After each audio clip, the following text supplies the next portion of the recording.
WhatsApp guys, welcome back once again. आज की कहानी का नाम है 6 Days 7 Night। ये कहानी है रूबी नाम की लड़की की, जो कि एक मैगजीन कंपनी में पिछले 3 सालों से काम कर रही है।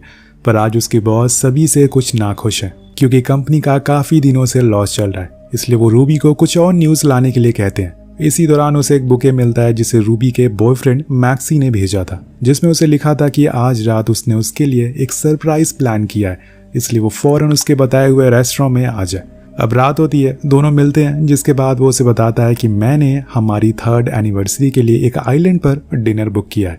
जिसे सुनकर वो काफ़ी खुश भी होती है, क्योंकि कई दिनों से वो दोनों साथ में कहीं बाहर नहीं गए थे। इसलिए वो दोनों बहुत ही एक्साइटेड हो जाते हैं। नेक्स्ट डे वो ट्रिप के लिए निकल जाते हैं और एक प्लेन भी बुक करते हैं जो उन्हें उस आइलैंड तक ले जाएगा। लेकिन रूबी उस प्लेन को देखकर कहती है कि क्या ये सच में हमें आइलैंड तक पहुंचा देगा। तो पायलट फिलिप्स उसे बताता है कि आइलैंड तो छोड़ दो, ये तो तुम्हें चांद तक भी ले जा सकता है अगर तुम चलना चाहो तो।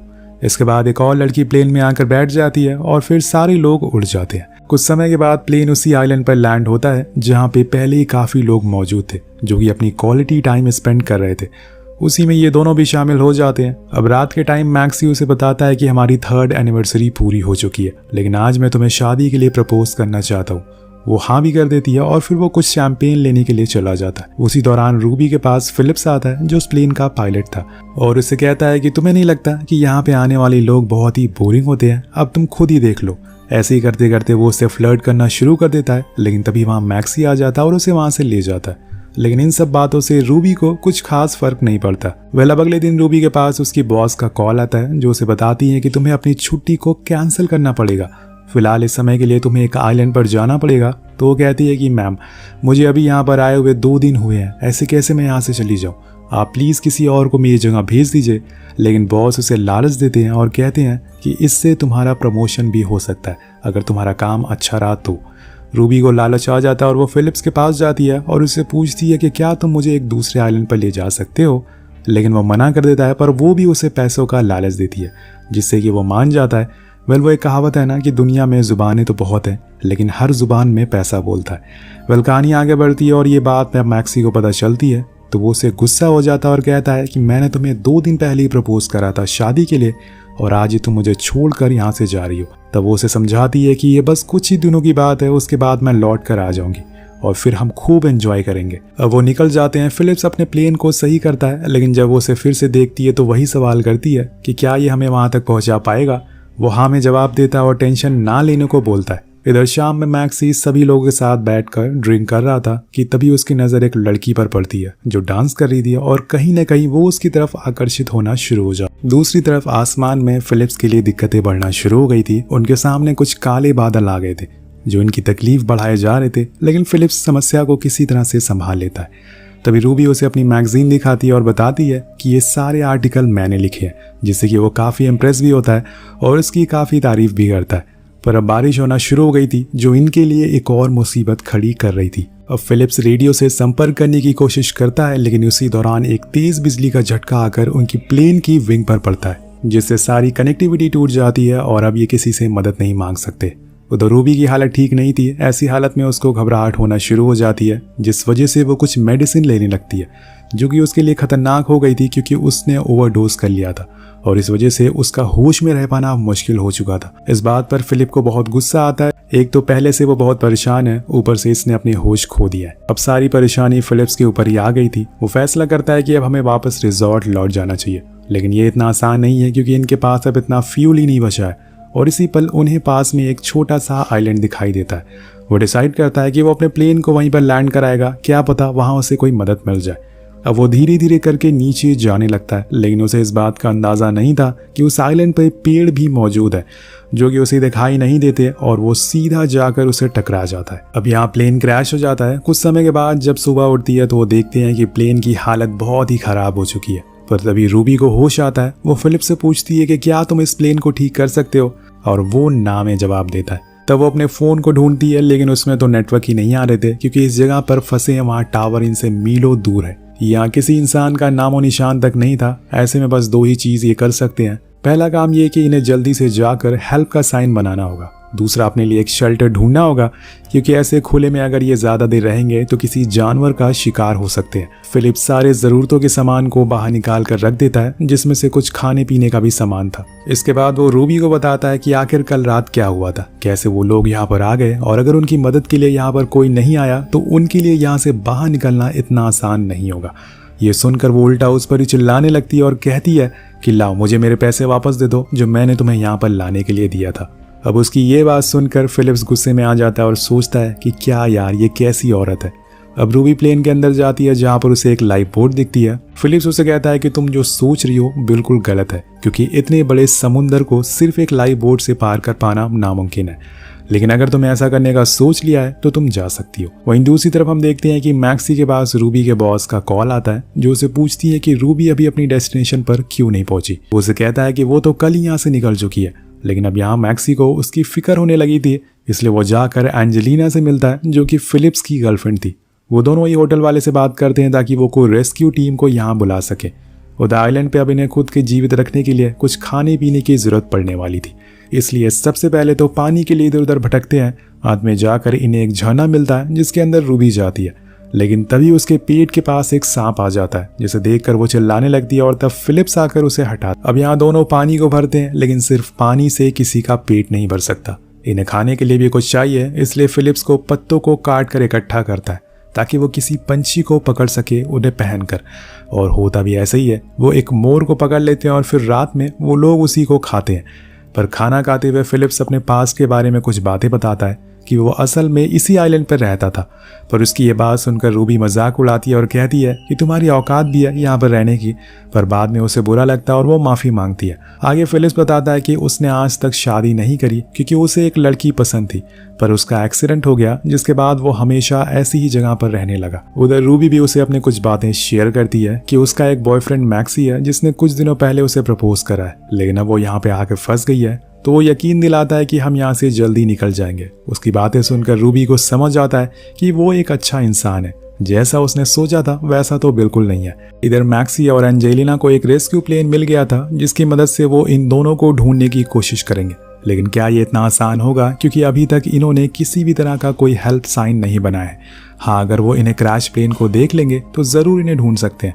रूबी जब सुबह सोकर उठती है तो उसे आसमान में एक प्लेन दिखाई देता है, जिससे कि वो एक्साइटेड हो जाती है और फौरन जाकर फिलिप्स को जगाने लगती है, लेकिन वो इतनी नींद में होता है कि उठता ही नहीं, और इसलिए रूबी फैसला करती है कि वो खुद फ्लेयर को चलाएगी।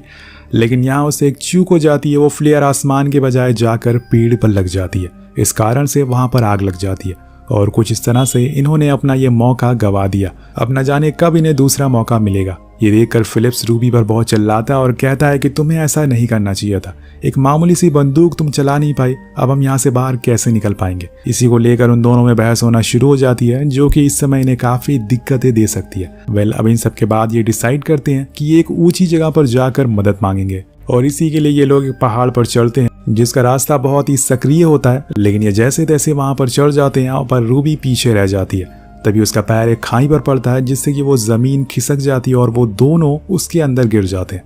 लेकिन फिलिप्स उसे बचा लेता है और फिर चलते चलते फाइनली ये पहाड़ की चोटी पर पहुंच जाते हैं, जहां से इन्हें पूरा आइलैंड साफ साफ दिख रहा था। तभी फिलिप्स दूरबीन से देखता है तो इन्हें दूर से आती हुई एक बोट दिखाई देती है। वो उससे कहता है कि हमें उस तक जैसे भी करके पहुंचना होगा, लेकिन उसके लिए इन्हें नीचे पहाड़ से उतरना होगा, जो कि ऊपर जाने से ज्यादा मुश्किल होता है। अब ऐसा ही उतरते हुए इन्हें रात हो जाती है, पर ये समय नहीं गंवाना चाहते थे, इसलिए रात में ही अपनी लाइफ बोट को लेकर निकल जाते हैं। और सुबह सुबह होते ही ये लोग उस शिप के करीब पहुंच चुके थे, जिसे देखकर वो बहुत ही खुश भी होते हैं। लेकिन जब फिलिप्स दूरबीन से उस शिप को देखता है तो वहां पर कुछ लोग एक आदमी को पानी में फेंक रहे थे, और उन सभी लोगों के हाथों में बंदूक थी, यानी कि ये शिप असल में पायरेट्स का है, यानी कि समुद्री लुटेरे। इसलिए वो फौरन रूबी से कहता है कि हमें तेजी से किनारे तक पहुंचना होगा, क्योंकि हमने गलत शिप को ढूंढ लिया है। पर इतनी देर में एक लुटेरा इन्हें देख लेता है और फौरन अपने आदमियों को इनके पीछे लगा देता है। ये लोग तेजी से पीछे की ओर बढ़ना शुरू करते हैं, लेकिन उनके पास राफ्ट थी, जिससे ज्यादा तेज भाग पाना बहुत मुश्किल था।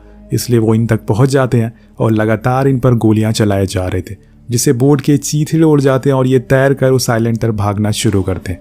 अब इन दोनों ग्रुप में झड़प हो जाती है और अंत में लुटेरे इन्हें पकड़ लेते हैं। तब रूबी के दिमाग में एक आइडिया आता है। वो उन पायरेट से झूठ बोलती है कि हमारे पास बहुत सारा गोल्ड है, अगर तुम हमें छोड़ दोगे तो हम तुम्हें वो सब दे देंगे। वो इनकी बातों पर रात हो जाते हैं, लेकिन पहले उन्हें गोल्ड चाहिए था। अब ये दोनों उन्हें ऐसे ही जंगल में घुमाने लगते हैं जिससे कि इन्हें सोचने का टाइम मिल सके, और सही मौका देखकर उन्हें फिर से चकमा दे देते हैं और फिर एक ऊंची सी चट्टान से नीचे छलांग मार देते हैं। लेकिन अभी सिर्फ इनका पायरेट से पीछा छूटा है। ये आइलैंड पर अभी भी फंसे हुए हैं। ऐसे में हर 2 दिन में इन्हें कोई ना कोई मुसीबत मिलती रहेगी। उधर एंजेलिना मैक्सी के साथ फ्लर्ट करने की कोशिश करती है, लेकिन वो उसे मना करके वहां से चला जाता है। यहाँ पर इन दोनों को चलते चलते रात हो जाती है, पर तभी इनकी नजर सामने पेड़ पर सालों से पड़ी एक वर्ल्ड वॉर 2 के प्लेन पर पड़ती है, जो शायद इनके कुछ काम आ जाए। लेकिन इससे पहले इन्हें आग जलानी होगी, जो वो बखूबी करते भी हैं। तब रूबी फिलिप्स से कहती है कि तुमने मेरी बहुत मदद करी है, तुम परेशान मत होना, मैं तुम्हारे ऊपर क्रैश का कोई भी केस दर्ज नहीं कराऊंगी।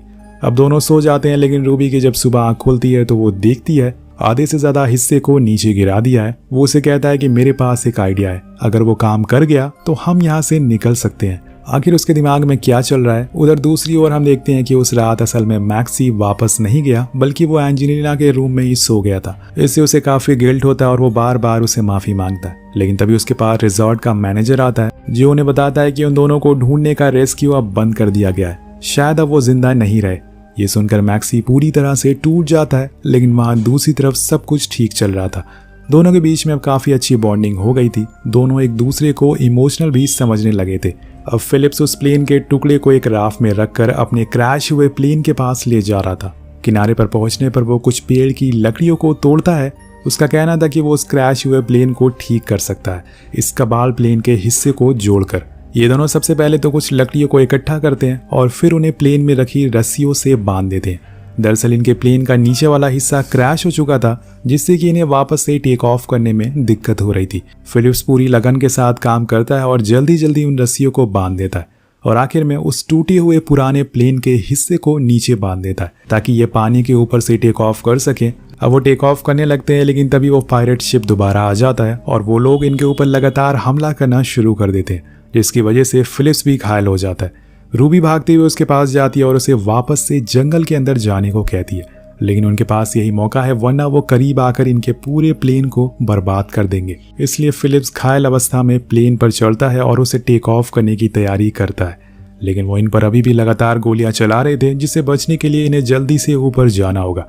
ये प्लेन अभी पूरी तरह से ठीक नहीं हुआ है और ऊपर से फिलिप्स के हाथों में चोट भी लगी है। इसी चक्कर में वो पायरेट्स एक तोप से फायर करते हैं, जो सीधा आकर उनके शिप पर गिरती है और पूरी तरीके से उनका शिप तबाह हो जाता है। लेकिन ये दोनों अभी भी हवा में थे, पर फिलिप्स का काफ़ी खून निकल चुका था, इसलिए वो किसी भी समय बेहोश हो सकता है। वो रूबी को प्लेन चलाने को कुछ रूल्स बताता है, ताकि उसके बाद वो प्लेन को चला सके, लेकिन कोई इतनी जल्दी कैसे सीख सकता है। इतनी देर में फिलिप्स बेहोश हो जाता है और दूसरी तरफ हम देखते हैं कि आइलैंड पर लोगों को अब यकीन हो चुका है कि वो दोनों मर गए, इसलिए उन्होंने उनके लिए एक शोक सभा रखी है। सभी बहुत ही मायूस थे, खासकर मैक्सी। लेकिन तभी आसमान में उन्हें फिलिप्स का प्लेन दिखाई देता है, जिसे रूबी उड़ा रही थी। लेकिन जब वो उसे लैंड कराती है तो उसकी बहुत ही बेकार लैंडिंग होती है। एक बात अच्छी होती है कि उसने दोनों की जान बचा ली थी।